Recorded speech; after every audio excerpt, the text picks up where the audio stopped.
started because we haven't seen our friends in a while.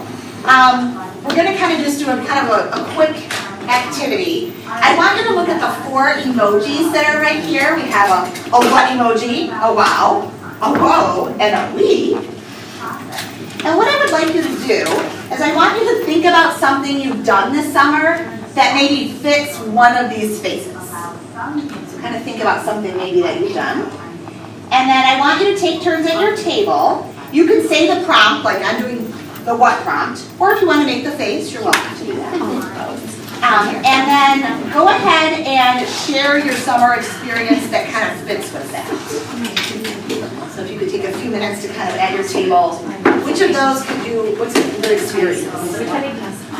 To kind of frame our work together, and to get us kind of ready, I want us to kind of look at this. This is from the NGSS, and it's talking about basically all students need to have a solid science foundation, no matter where they're at, in order to be college and career ready. So this is kind of a quote from the NGSS. Another person who I've actually had the chance to see is I saw Dr. Nell Duke last year. I don't know, is anyone familiar with her work or know who Nell Duke is? Okay. She's phenomenal. She actually works out of U of M. And a lot of what she does, she's a literacy scholar, and she actually does a lot with research. So every single thing she does, she tests out in schools in Michigan. She goes to all different schools. She gets tons of research. And she's also just a really nice person. But here, she's very literacy focused. And she's doing a lot of research right now on science and social studies and how we have to spend adequate time there as well.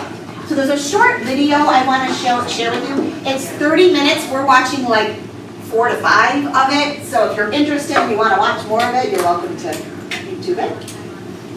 And it worked this morning, so. This decline. Hi, I'm Nell Duke. I'm a professor at the University of Michigan in Literacy, Language, and Culture, and in the combined program in Education and Psychology. My work focuses on early literacy development, particularly among children living in poverty. Today I'm here to talk with you about speaking up for science and social studies education. There's been an enormous decline in the United States in science and social studies education at the elementary level. At least since No Child Left Behind, and arguably before that, U.S. elementary schools have been spending more time on English language arts, more time on math, less time on science, and less time on social studies.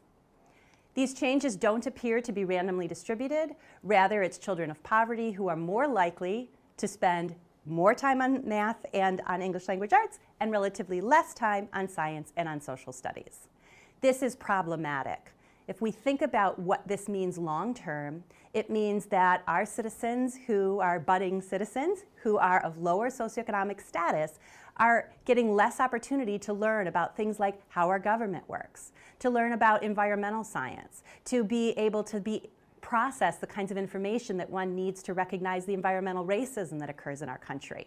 There is a stratification going on when we allow some children in our society to learn much more about science and social studies than we enable other children in our society to learn. We need to do something about the situation.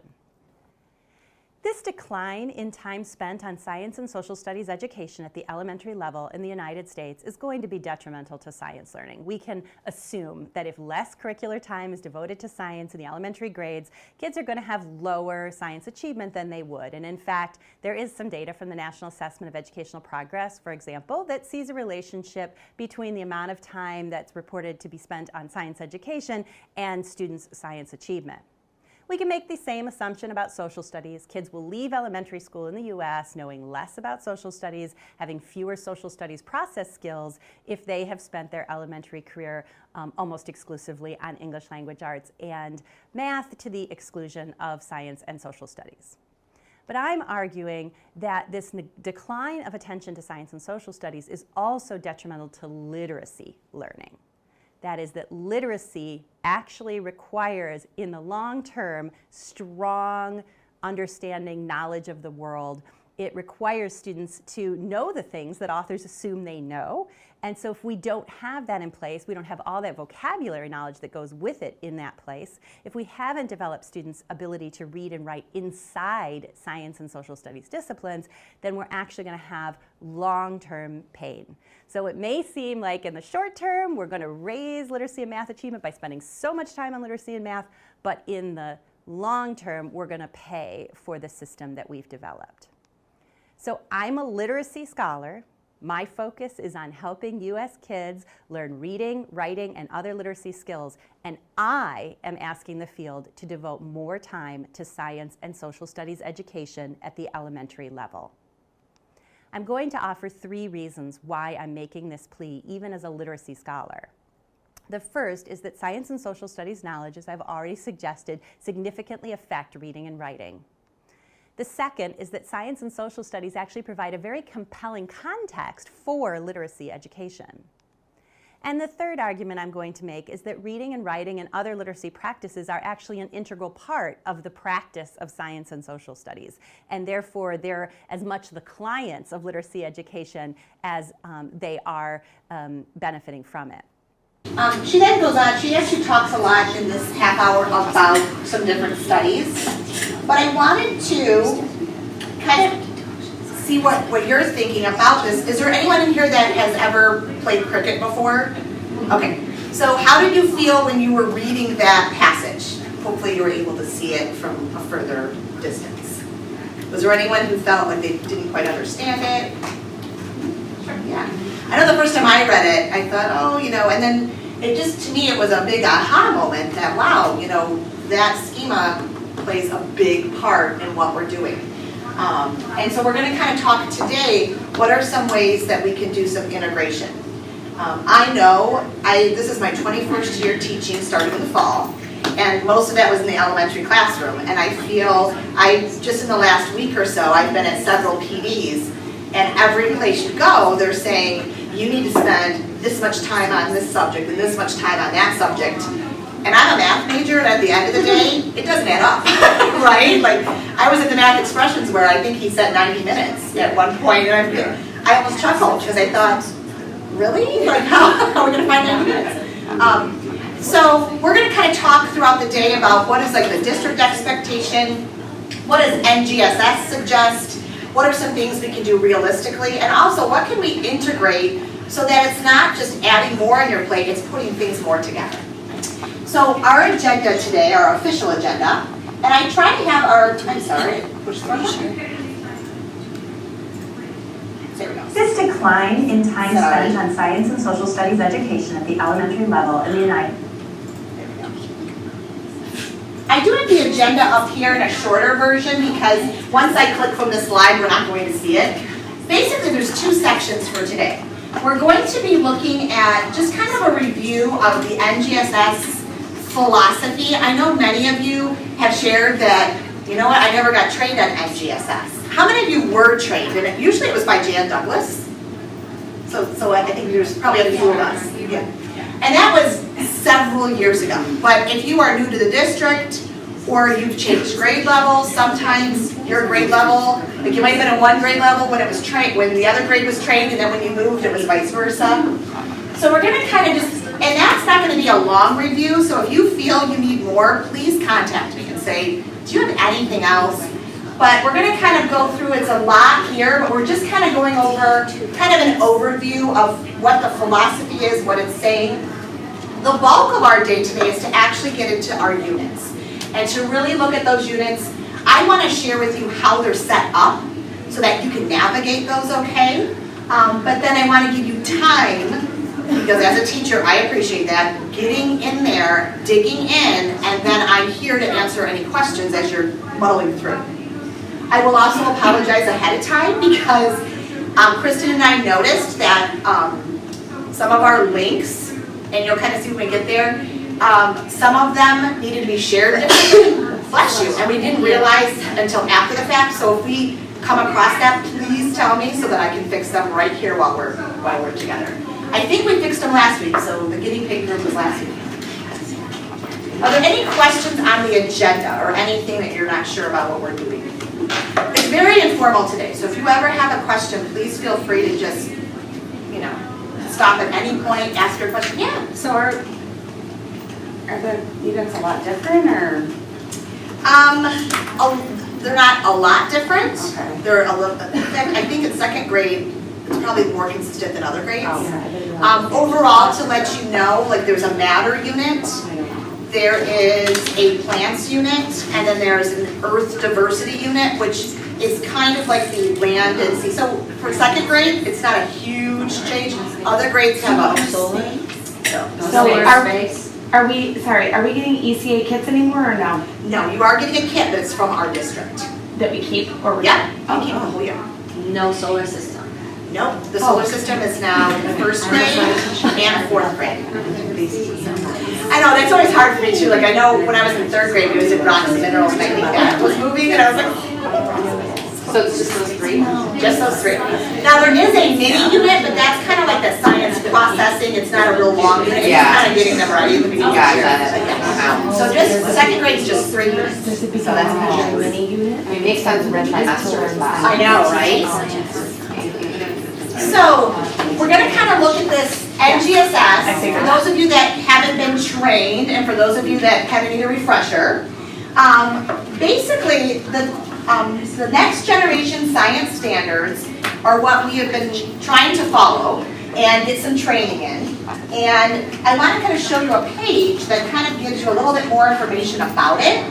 So in the science standards, they actually have what's called three-dimensional learning.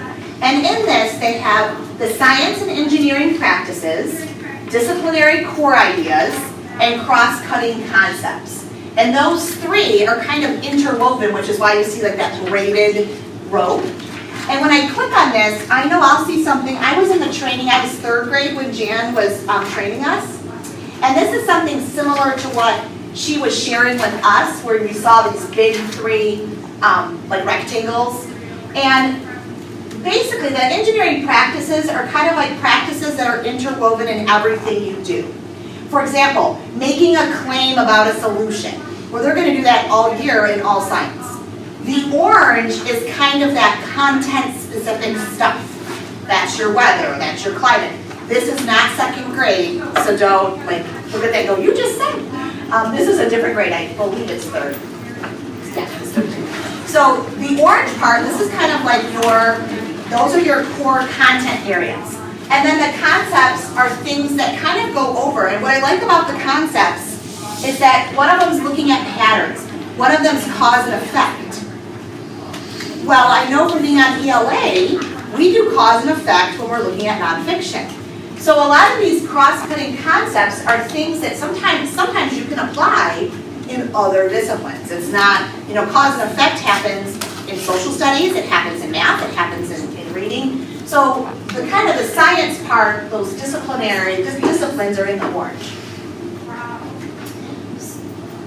But they interwove them, so it's not just about, and part of the shift is because in our generation, we're not the imparter of knowledge anymore. It's more about having the kids work with the material and work and construct their own knowledge, and also extend that knowledge and apply that knowledge. So that's kind of more what it's about versus just, I have to teach you, this content and have you memorize it. Then, in the NGSS, there's also something called the 5E model. The 5E model, of course, stands for the 5 E words that are there. So you have engage, explore, explain, elaborate, and evaluate. This is not meant to be in a linear fashion, so it's not like, okay, every lesson starts with an engage, then they explore, then they explain.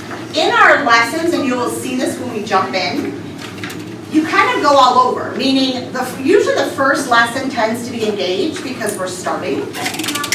That's usually when the phenomena is introduced to the children. But then they might go into something where exploring, and exploring might be more when they're actually working with stuff, using manipulatives, kind of working things out. Then they have to be able to verbalize that or show that or make their thinking visible.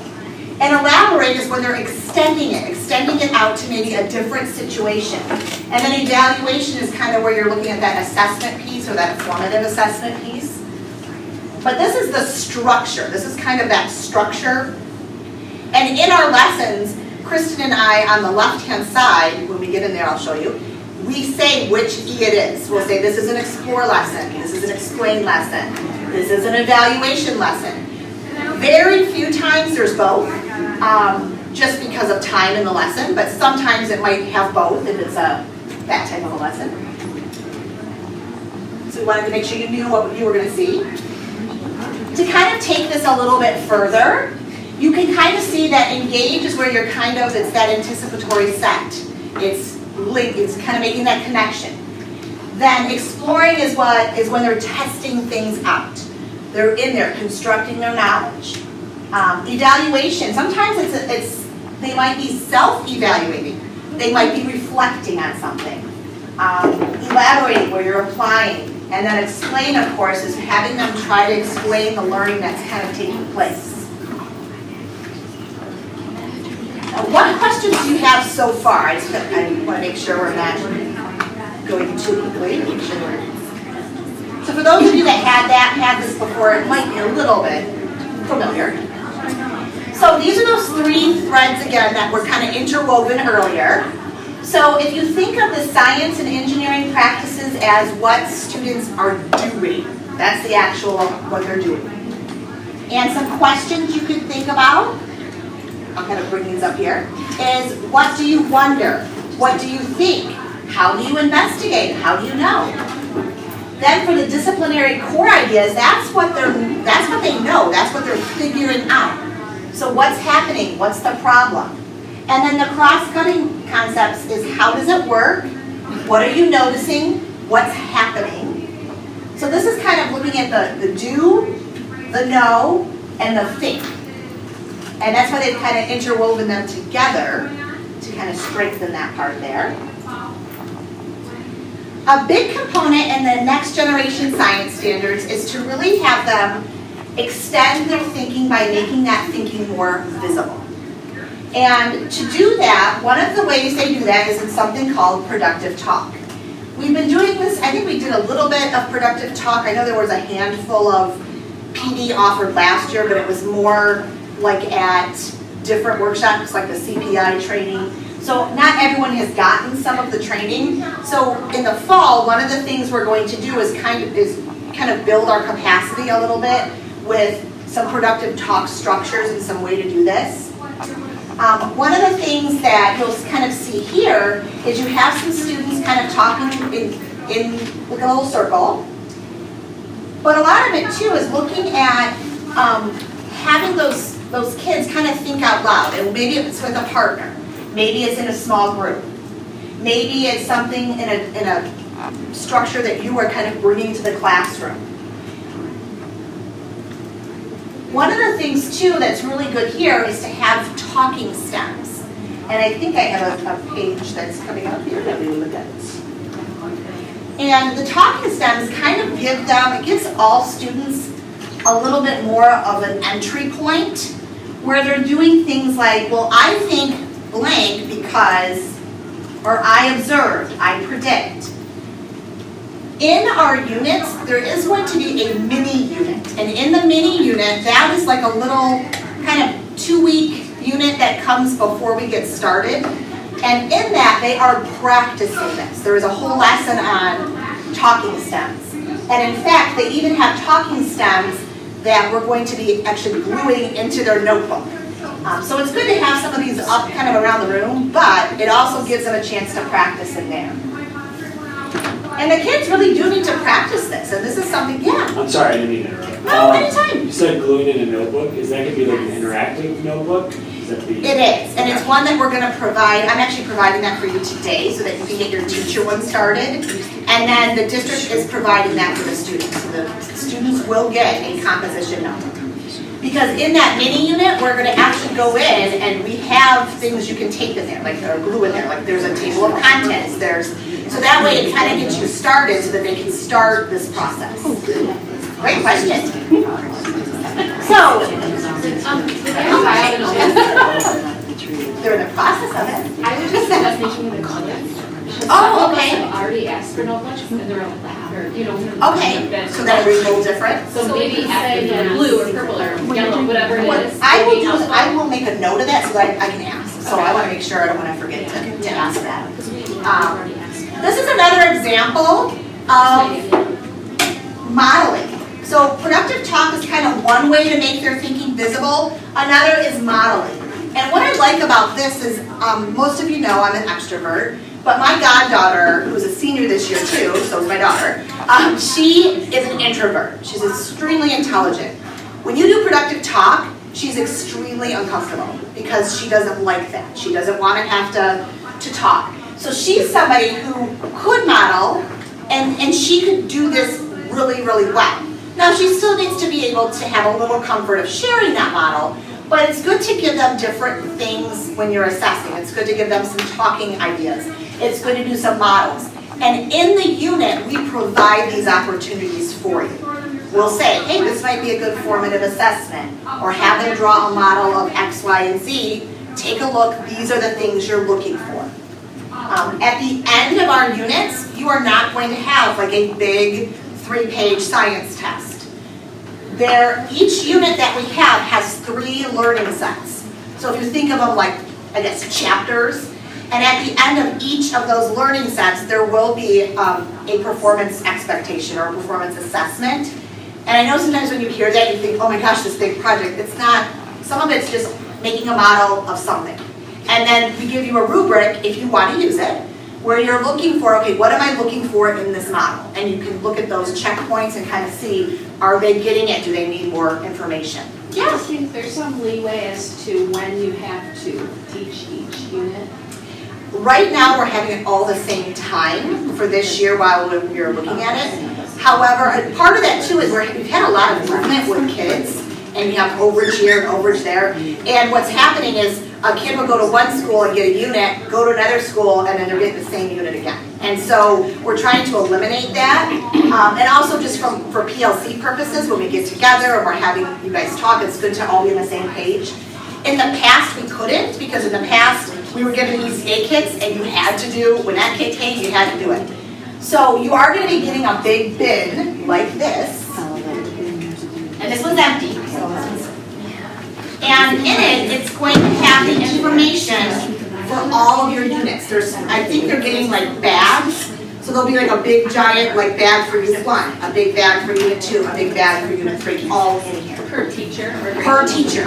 Yeah, per teacher. So you're not sharing. The only thing you might be sharing is in our matter unit, I believe there's like an electric tea kettle. And just because of the expense of that, we might have one per building. So you just have to kind of, that lesson on that day, say, are you doing it in the morning, afternoon, or are you doing it tomorrow? So that's the one. And a couple other grades had a big piece like that too, like a toaster oven or something where it wasn't conducive to give everyone like a $25 appliance. So, but otherwise, I think it happened once in our grade. Everything else is in here. You have everything you need. You're not going to be sharing. So that makes it kind of nice. Yeah. Now, I have something that I was going to wait to the very end, but I'm kind of excited to share it with you guys. When I went up to the vineyards up in Traverse City, I was Sounds at great already. Go. Bonobo, but I think it's pronounced differently. Bonobo. But I always want to say Bonobo. You excuse me, I have a microphone, so. Yeah. This book is by Carter Oosterhuis. I don't know how I say his name. And I bought it when I was up there when we were learning about all this before. It's super, super cute. He authored this book. And it's called The Big Problem by Carter Oosterhuis. And it just goes with this. Really? It's about getting the elephant out of the tree, I think. I just read it. I only read it once to my kids last year. But it's super, super cute just to start out science. They try to get the elephant out of the tree, and the mouse says, I predict and I wonder, and let's try this and let's try that. Oh, so I it's love super worth your to buy, and it's on Amazon. What's it called again? It's called A Big Problem, and Carter is his first name, and I'll spell his last name. I highly recommend it. It's just a nice, not a hardcover, but it's between the softcover and the hardcover. It's a nicely made book. Oosterhuis.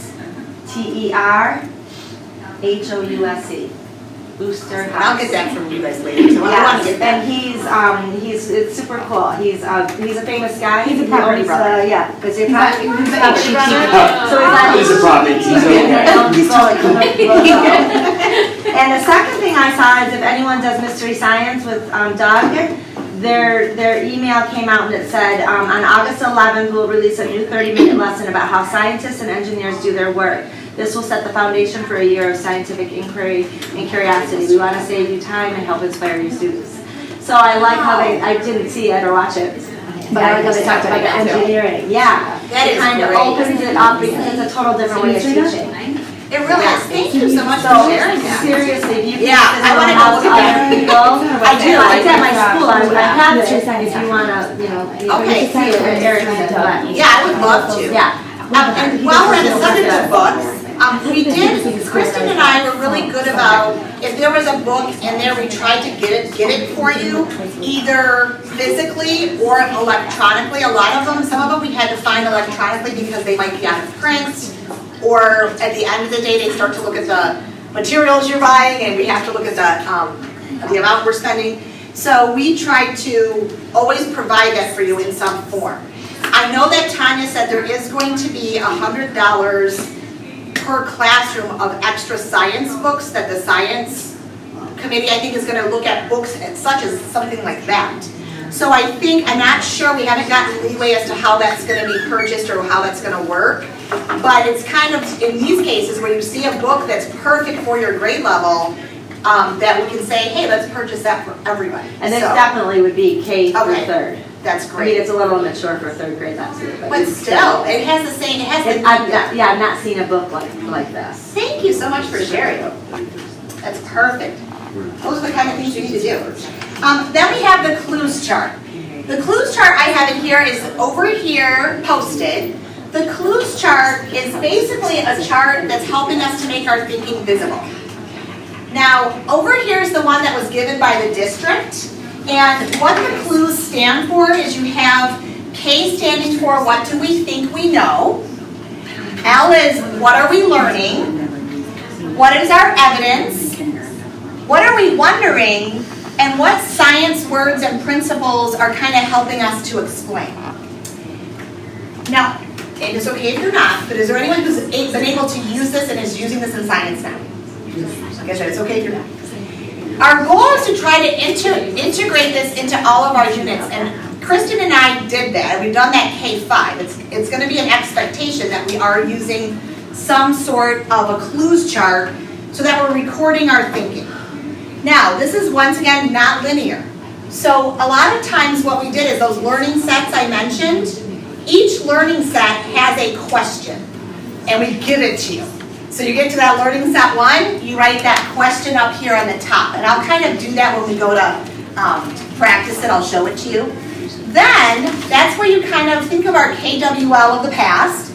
This is kind of what do we think we know, and this is where you can start with the students, kind of writing down some things here. And then as you're going, the learning and the evidence are usually closely linked because if they make a claim about something, like I noticed that there are different states of matter. Okay, what was your evidence? Well, when we were sorting the junk drawer, I noticed that some things were metal and some things were plastic. Okay. The wondering of those questions, you always have those kids that are asking other questions. Well, I wonder if we did this, what would happen? And those are good to put here. And then any science words that are kind of coming out, even like states of matter, or if someone says, they know what liquid is or gas, and putting some of those there. Now, I was in the classroom, I was at Bentley, and I had a hard time finding the real estate for this chart. Is there anyone else that has that issue at their best? Yes, we cannot fit it. So, we've kind of come up with some other things that we can do. One of them is, I wouldn't suggest cutting this because of the expense. So if you're not going to use this, if someone else can. Sometimes people would bring it out and then put it up with magnets and put it back. Some people too just didn't even use this chart, but did their own. So like if you had cabinets such as these, we have cabinets here, the teacher might put a K on this cabinet, an L, E, W, S. And then the kids could come up and kind of put their ideas, or if it's on a bulletin board like this, you may have to pin up, you know, paper, or if they have sticky notes that are maybe going on a sheet of paper, they can bring their sticky notes up. So just try to think outside of the box with the clues chart, and also looking at some of the variations. So here's kind of the definition of the different parts. There's also an electronic version that Kristen and I have given you. So if you're somebody who says, I just want to project it up, the downside of that is that it's not going to be up all the time in case something happens later in the day. But I'm going to speak my truth and tell you I might do that though, because I would have it there to bring up. Yeah, you have a good. Well, one thing that I did in my class when I taught second grade was I would use a digital version, and then I would turn that into a QR code. Oh, okay. And then I'd print the QR code, and then I'd paste it on the wall, and then all the kid would have to do is take their iPad, scan it, and then they would have it on their iPad. Oh, that's great. Now, did they have access to edit it or put things on there? And I can show everybody how to do that too. Matt's amazing. He has so many creative ideas. I think when I talked to Karen last year, they had a digital, Yeah. like in the Google Drive or whatever, and we just used that and pull it up. I mean, I know it's supposed to be up all the time, but But we also have, I know, like at Bethany, we had big rooms, but there wasn't a lot of wall space. You had paper charts for reading, paper charts for writing, and there's just no space sometimes. So we're trying to think outside the box and be realistic about, so we did provide you with an electronic version that you're welcome to use, and you can make a QR code if you wanted to do that. So thank you, Matt. The thing too is to make sure this is always revisited. We try to put into the lessons, this is a good time to go back to the clues chart. But don't feel that's the only time you can do it. It's always what kind of happens in your classroom. But we put it in the unit so that you know, okay, if I haven't visited that in a while, it might be a good time.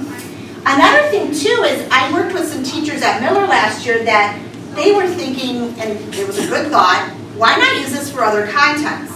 And so I wanted to share with you just a couple examples of how you could. We're always bringing in new charts all the time, and it gets sometimes muddled. So if you could do the clues chart and do it well, and you want to bring it to other disciplines, this is an example of in 4th grade doing it for the Underground Railroad in social studies. This right here, somebody used the first few weeks of school. So they were trying to talk about what does it mean to be a responsible member of a group. So maybe you're trying to do that team building, trying to get to know your kids, work on having them get to know each other. Maybe introduce the clues chart, because then you could start kind of working there and using that to do teamwork at the beginning of the year. It's definitely multi-purpose. And this is just kind of giving you a closer view of like the wonderings, the science words, as they're getting through there. Yeah. Just a little side note, I know it's huge, but when we did use it well, and having students add their diagrams and their words on Post-it notes and their work made it so much more meaningful. It does, because they own it. Exactly, so it's big, but I think it was worth it when we had it up all the time. Okay, so thank you for sharing that. Because I think it sometimes it might be a time where maybe they finish up with something and they do a quick model and they want to go and add it there, right? So, And their own learning, they could be adding learning during reading. Right. There's so many times that think about too if they go home and they figure, a lot of times what we want is we want children to go home and start being excited about something so they want to learn about it on their own. They come in, right, and they have some great idea, they want to stick it up on there.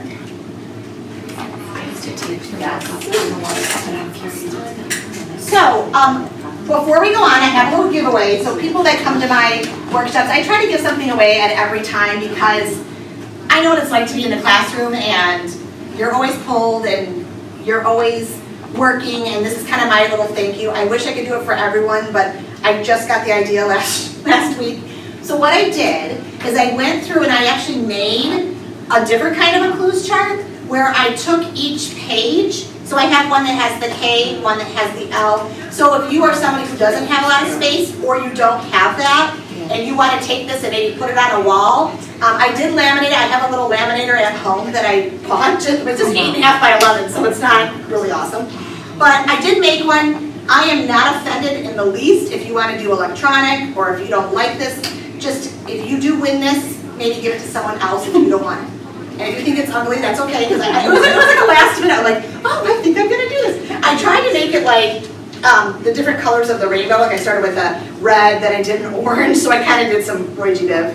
So you have to look under your seat, and I put winner on someone's seat. So you look under your chair. Aww. It's really under no one's chair, isn't it? No, it is. Someone did sit there, so. I didn't look. Wait, now we have. I taped it pretty good, because at first I was afraid. Oh, you got it! Oh, she needs it. That's our Christy with, great. So, and like I said, if you don't want it, I am not offended in the least. Just give it to someone that you think might want it. And I do have, if you do like that and you're thinking you want a copy of that, I do have it. I actually did it in Google Slides. So I can have all of the slides. So if you want it, I'll share it with you. And you can print it yourself if you want it, but if not, that's okay too. Trying to make your job a little easier. Okay, so the unit.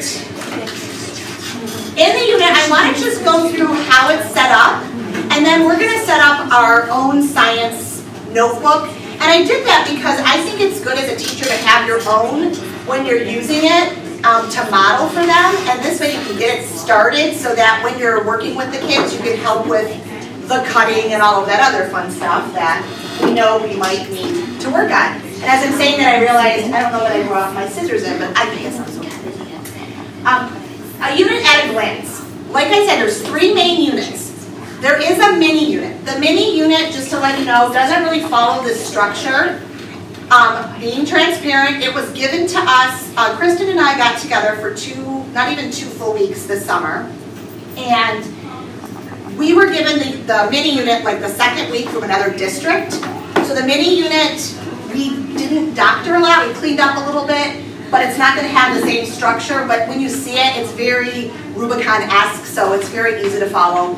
But the other 3 units will have this. And I used will have because not all 3 units are finished. Unit 1 is completed, Unit 2 is completed, Unit 3 is not yet completed. What we did for our units is we used Phenomenal Science's structure, and 3, 4, 5 did this as well. 3, 4, 5, the units for those were a little bit more inclusive, and they also were Oakland stamped because Oakland was kind of working with them. K1-2 is still kind of in that revision process.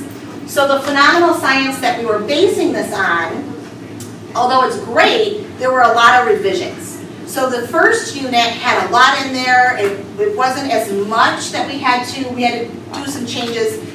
Unit 2 needed a lot more tender loving care, and Unit 3 needs a lot. So our thing was, we're not going to go and give you, quickly do something and give it to you. We want to give you something that's quality. So we are getting together to still work on that 3rd unit, but when you go into Rubicon, I don't even know, 2 might be in there, but 3 is not, and that is why, because we're still working.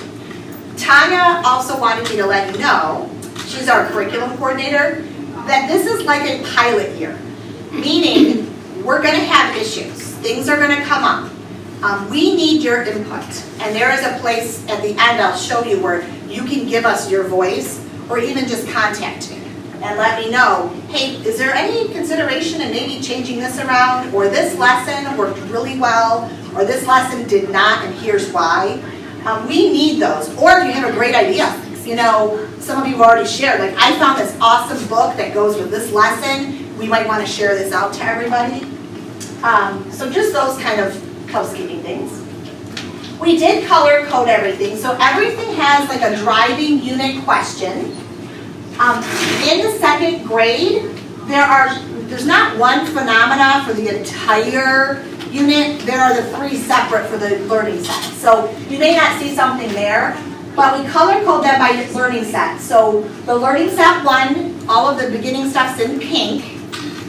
Learning set 2 is going to be in blue, and learning set 3 is going to be in yellow. So when you go in there, you can kind of see, oh, okay, this is part of that 1st unit. The other thing that we created for you, that we kind of made up ourselves because I felt when I was in Rubicon for ELA, one of my favorite pages was that page that had the overview of all the lessons. So we made this to go along with it. Because I know as a teacher, I want to look at that whole year. So what we did is we did learning set 1, we put all of the, and we also give you a page. So if you're looking in the document, it's a PDF, you can skip to page 44, or you can skip to page 35. Learning set 2, learning set 3. There's also a performance expectation at the end, so the last lesson will say evaluate, and it will have that opportunity there. Then when you get into the unit, it's going to have the pink at the top, because this is learning set 1. It will have the learning number. It will give you that unit question, your learning set 1 question, materials, any prep you have to do. And then here's where those 5 E's come in. So it might say engage, it might say explore. We also keep every single lesson in that learning set will have the phenomena right there for you. A lot of times it's a picture. So we put the picture there with a link. So that if you want to revisit it, you just click on it and it's right there. And then here, this is what you're doing in the lesson. And usually they always had a connection and then they would start it on the lesson, like what they're doing for that day.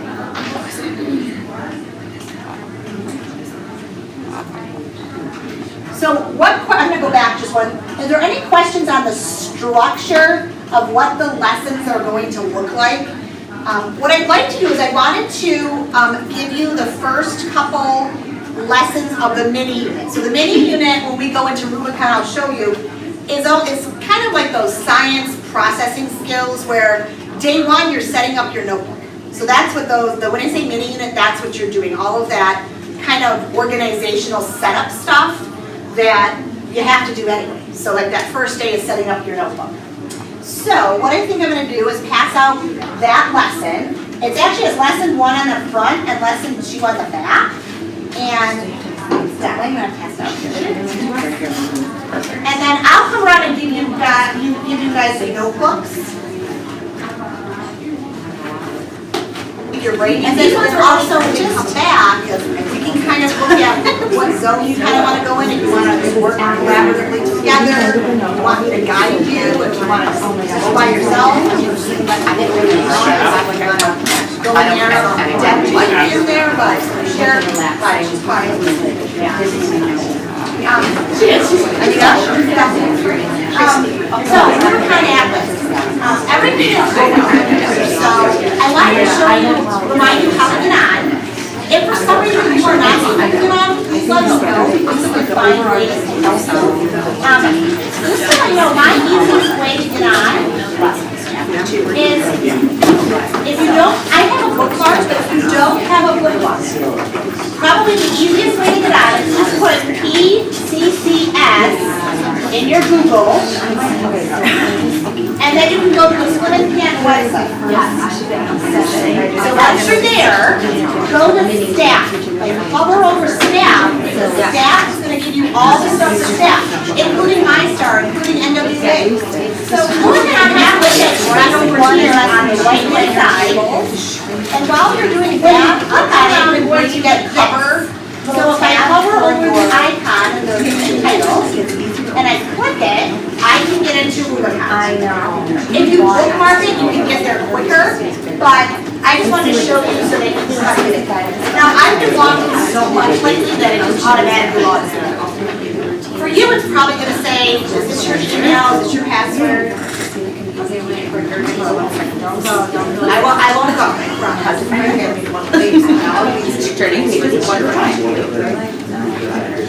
Just say, I think that just means there's been a lot of changes in there.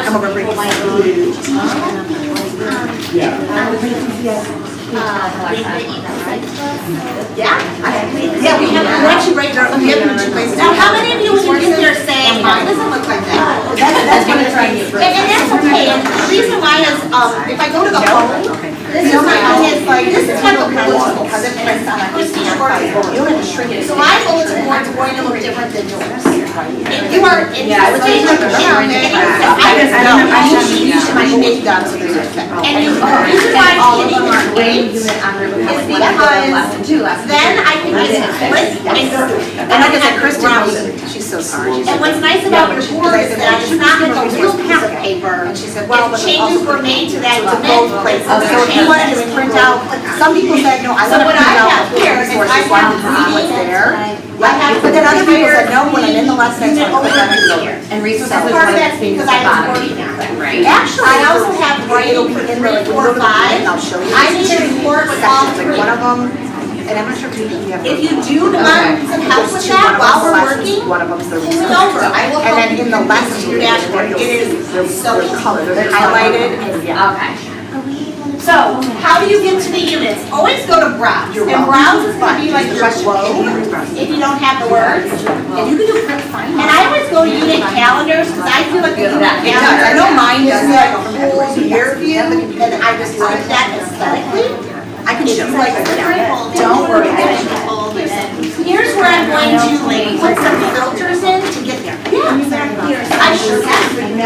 So where, do you want me to go back to how to get in? No, I know how to get in, and then. I was on, go to browse. Under browse, I went to unit calendar. Yeah, and everybody put it in there. Now, on your left, going to your filters to try to find science. I usually use 3 for science. I was markers in color. And I go to Plymouth Canton Elementary School. Because I don't want to go to K-5 ELA. Yes. I then pick the grade I want, grade 2, and then I'll pick the subject. So I'm going to Legally, you don't need that, but. so that you can kind of see, so I did school, I did grade 2, and I did science. If I just did grade 2 in science, I might get, Oakland schools, I might get other districts. So, I mean, you can do that and just pick it.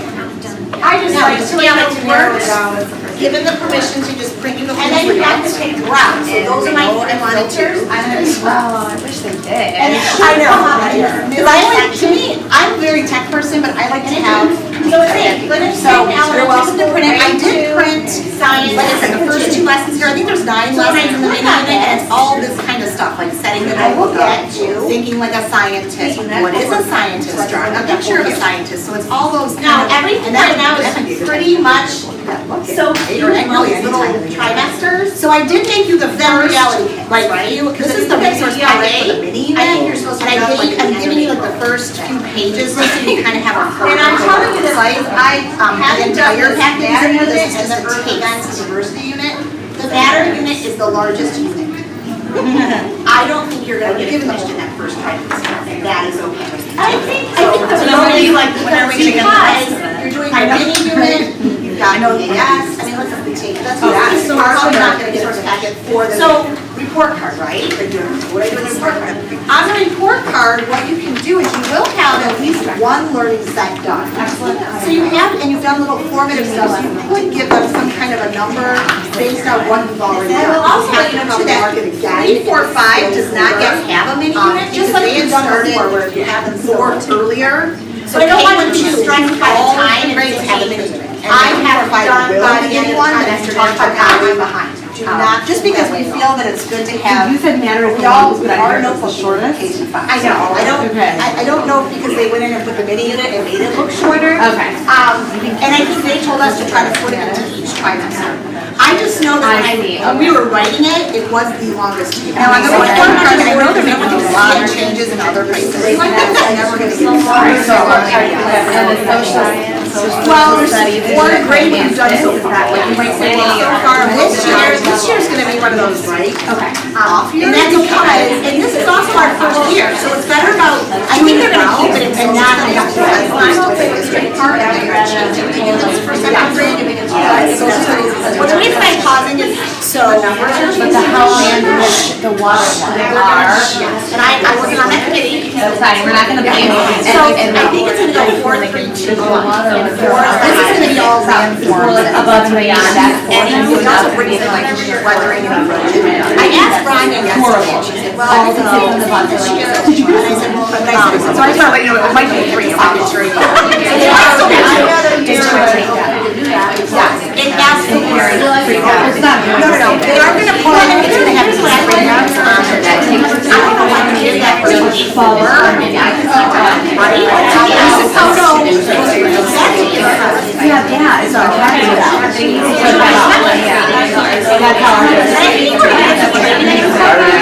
That's one of the committees I on one day. Oh, no, so I know children's dropped off comments. I know they're number 2, so that you can drop down the number. So that's kind of now, the big thing that's in these first lessons is that you're setting up the notebook. One of the things they want you to do on that first day, I'm going to show you a page number, show you a real quick way, and I know that's your dashboard, but it's going to be something. Oh, I want to see this like, hey, let's go back to page 2. If you go to action, if there's think about those talking steps. Yes, so let's think if you have something in there that you want them to refer back to, it would just make your life easier. So they suggest starting on that first page, and I will be giving you a little like content on there, click that.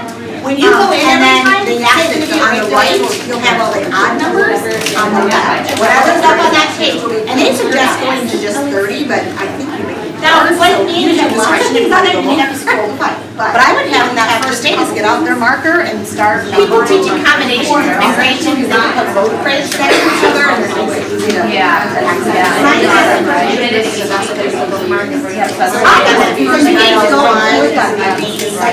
So this way you're just literally on the same page with them, and something.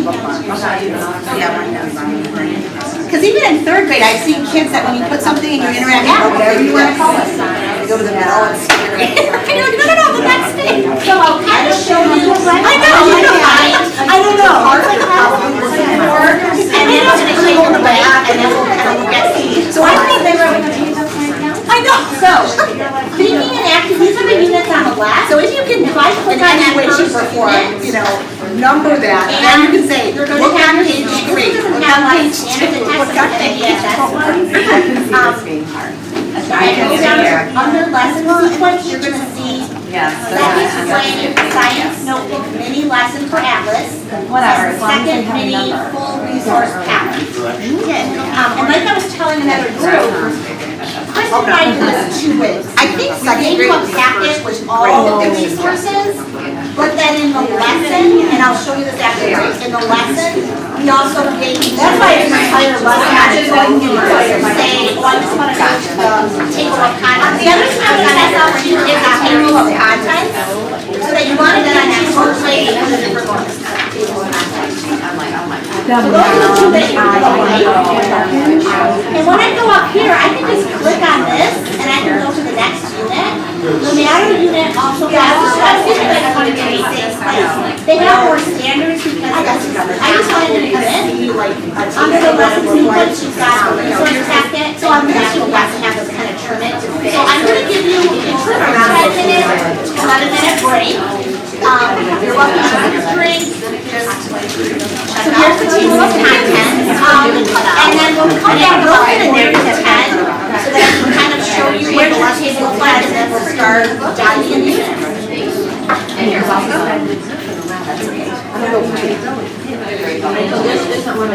Because I remember I have all of the units. Oh, yeah. For like charts at the very beginning of the year. Struggling on your computer. And then which I like having it.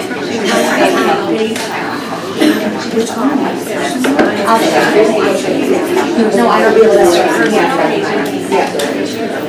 it's going to be, you're going to be Mr. Jerry. So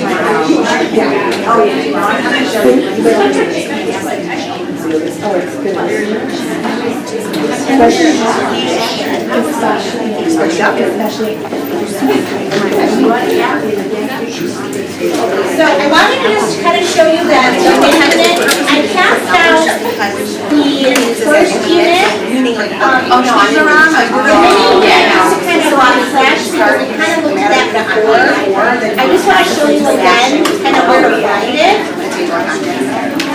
So here's the lessons and here's the resource. So there's always two things. One's going to be a resource packet and one's going to be the actual lesson. So when I click on, and this is where we had some linking issues, so if you have trouble getting anything, let me know. But here are the lessons. And like I told you, we have the links. So if I go to optional concept map and I click on it, I can click right here and I can go right to that concept map. So it's here in a link, but it's also in the resource map. Just because we wanted to differentiate so that if you wanted to just click while you're up there and in there, you can. Or if you have the packet and you wanted to just take that and project that, you can do that. So in that mini unit, there's gonna be things for your There's also some links here for different books. Like, I think the third So one what is a scientist? These are different books that they're going to be looking at and kind of gathering information about what is a scientist. The activity. No. If we gave you a YouTube, you probably won't get it. Because we did that to save money. Now, that's kind of why we did that, is if we could find it and show, because these are more meant to have them peruse through, because they're trying to figure out what is a scientist. So they're going to look at some of these different books and kind of come up with some evidence. Why do you think a scientist is this? What's the evidence? And that can go right on your poster. You know, a scientist does this. They do experiments. What's your evidence? Well, Mr. Bones, he did. And so that's kind of the So this is kind of then, if I go back to Atlas with my tab, I can see the resource tab. So you just cut that out and then sorry. So we have them individually. That's why it says full, because in the other ones when you click, you're clicking to a page. The full has all the pages together. So you put it all together to make that. So here's the mini unit packet. So it has all the different organizers in here. It's are in color. So if you want to make it cuter, you can always, put this into your drive and make it cuter. So there's always different things in there. Now, we're going to go to the first unit, which is the matter unit, just because that's what has the structure that Kristen and I kind of worked on with the groups. You can go back to browsing. I just go right here to the drop down, and I can drop down to that. Now in this one, you'll see all of the different academic standards and practices, disciplinary core ideas. Under lesson sequence, this is where you will see there's the full resource packet, and then there's the So when you go to the unit, we have our driving question, and what we did for the disciplinary core ideas is we highlighted what standards were in which learning center. So if it's pink, just know that you're going to be looking at different kinds of matter that they exist, by many of them having solid, liquid, depending on temperature. Matter can be described or classified by observable properties. That whole thing is in learning stat one. So all those lessons go towards that. Same thing with the blue, same thing with the dust. We are very And we also put here, we try to give you a approximate how many days, but just know each lesson is not always created equal.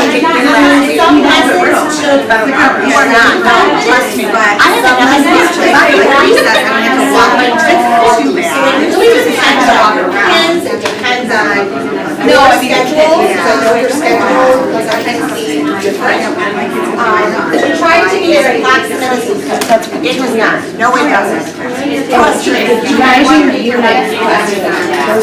one of those per year. Yeah. That's the overarching one for all of us. Exactly. Got it. You're going to be official. And then if you go down, so here's that one page that we created.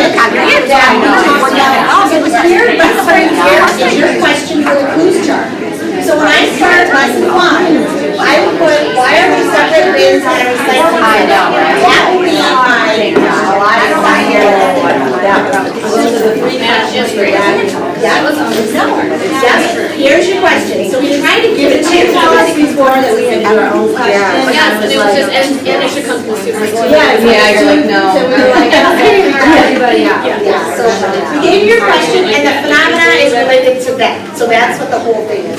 Usually, this first lesson in each learning plan will be APA the phenomenon study, so that there are a ton of information. It also tells you, this, like I said, this is the biggest unit. I started this one before Kristen, because I actually started this before our summer work, because there's so much. And I was going through it, And they're literally free for the whole. and then when we got to the second unit, it's a lot less. So there's just a lot in this first unit. Which is why I'm telling you, please know, you probably won't get this finished the first trimester. This is just the overview sheet. So kind of gives you an idea of what's happening in page 2. Yeah, the lessons are done yet though? No, the lessons. All the lessons for 1 and 2 are finished. It's 3 that we have to work on, so. Because I would, if you go back to. Click on the link to access the lesson plan. Yeah, and it says it's still draft. Why is it You mean saying right that? here? No, if you go down, yeah. Don't do that, that's something for you to look on. Okay. So don't click there, just click here. I think what this is the lessons that we're showing you right now, so I'll show you. This is if you wanted to put your own plans in there, I think that's what that function's for. It's the blue links are your lessons. She's there, she's in color. I just had to. So as you go down, Go to one page, it does look like that. so I'm on page 3. So on page 3, this is just giving you some more of that kind of front matter stuff. And then on page 4, this is your first lesson. So page 4 starts the lesson. And the first lesson is usually, I don't want to say it's big in background for you. So it's going to have a lot of like teacher tips and stuff.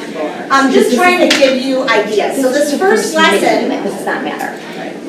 is encouraging you to do some kind of a pre-assessment. You don't have to, but there is like an odd man out probe that could kind of, it's more, they don't like to call it assessment, they like to call it a probe, to kind of see where are your kids at. So if I click on odd man out probe, it'll take me right to that document, Say those words. which looks something like this. So the kids have to decide which of these don't belong. And so you could give this to them, you could do it as a whole group, like let's put our thumb, which one of these doesn't belong, and then what are you thinking? And you're not like, yes, that is correct. This is just about kind of gleaning where they're at without saying correct. It's not a correct right or wrong thing. It's more, obviously we know there is one that's out, but this is all for you to try to get where they're at. What's their schema? Where are they coming from? And you can always add things to the chart, like what do we know? No, you're Then right. as you go You have through- to print off the resource packet. So Now, I just printed. There is a suggested list of books. This is from Phenomenal Science. I will tell you that when I was looking on there, we kept it there. If you want to add them to your library, you can. These are not ones that we're providing because some of them are way too hard. One of the things I did is whenever I looked at those, I would look at the level. There were some that were level S. Level S as an incoming second grader is going to be pretty hard for them to. So we wanted to keep it there so you had the right resources, but we didn't want you to think, hey, this is us and we're giving you all these books, because we're not. It was just something that had some good information. They also give you pictures on clues charts of different ways to do it in your classroom, if you want to. And Donna, for yours, if you'd like magnets to put on the back, I do have sticky magnets. I just didn't know if you were going to do it on a bulletin board or like a magnet. So I have magnets if you want. Then there's some prep. And then here's the lesson always has a claim and it tells you what they're going to do. So in this lesson, students will probe their knowledge of matter and be introduced to the unit phenomena. That's all they're doing. And over here, it will say the E is engage. And this one we said, so you have right here, this is the phenomenon. So what you're doing is you're just kind of connecting and you're starting this whole thing out. The whole point is you're going to be showing them this picture.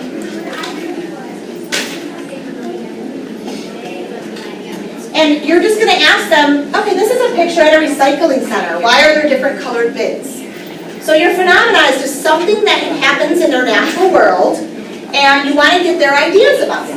And you're not, like I said, you're not saying, yes, you're right, or you're wrong. You're trying to get some of their information about this. And there is another picture too that you can see on the left. You could say, oh, or this, why do you think they might have this? Or what do you do at home? Do you recycle at home? Trying to make that connection. Do you put it all in one bin? Do you have separate bins? And just having them kind of starting that discussion about that. Already started one yesterday. So you like? And lesson 2 then goes into, it's actually looking at snowflakes. Now it's not looking at snowflakes as far as frozen ice. It's looking at, you still the same question, but this one's looking at classification. So it talks about Wilson Bentley and how he looked at snowflakes and classified them by shape. So it's having the kids, and there's going to be pictures that you would have for them. They're classifying them by shape, because that's trying to get them to that first part. You know, how do we classify matter? And it's just kind of giving them one information. So the Snowflake Man video talks a little bit about the scientist. This is the actual book, if you want to read the book to them. We try to give you a lot of resources. This doesn't mean that, oh, I have to read that book, I have to do that video, I have to, it's kind of more you go in there, and if you want to read, the book's a good bridge. This is a good way to do that integration piece. How we talked about how, okay, you have to do this much for science and this much for math. That Snowflake Bentley could be read during read aloud for your ELA, and then you refer back to it. Or that could be read at the end of the day, one day, that you talk about the next day. So it's a kind of a good place to integrate it. I want to give you a chance now to kind of dive into the units a little bit, but I'm going to do this 3 ways. If you would like me to keep kind of going through, I'm going to call this my absorb zone, where you're thinking, Christy, I want you just to keep like going through lesson 2, go through lesson 3, show me where things are at. If you're thinking, hey, I just want to collaborate with my colleagues and kind of work things out and I can come and consult, I can do that. There's also the solo zone, where if you're thinking, hey, I just want to, I can even put some people in my office if you want quieter space. So I guess by a show, if you are interested in having me take you step by step, can you just maybe put your thumbs up so I know? And then, is there anyone, put your thumb up if you're wanting to do more of a collaboration where you're going through with colleagues. What about solo? It's anyone and your job. Yeah. If you want to go to my office and absorb it, that's totally up to you. Or you can stay here too. I just don't know if it's too loud.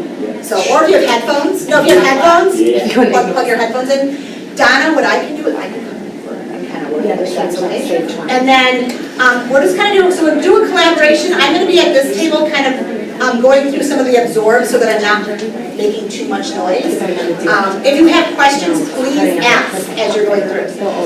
This is the time for you to tell me if you find other things that is your name take on.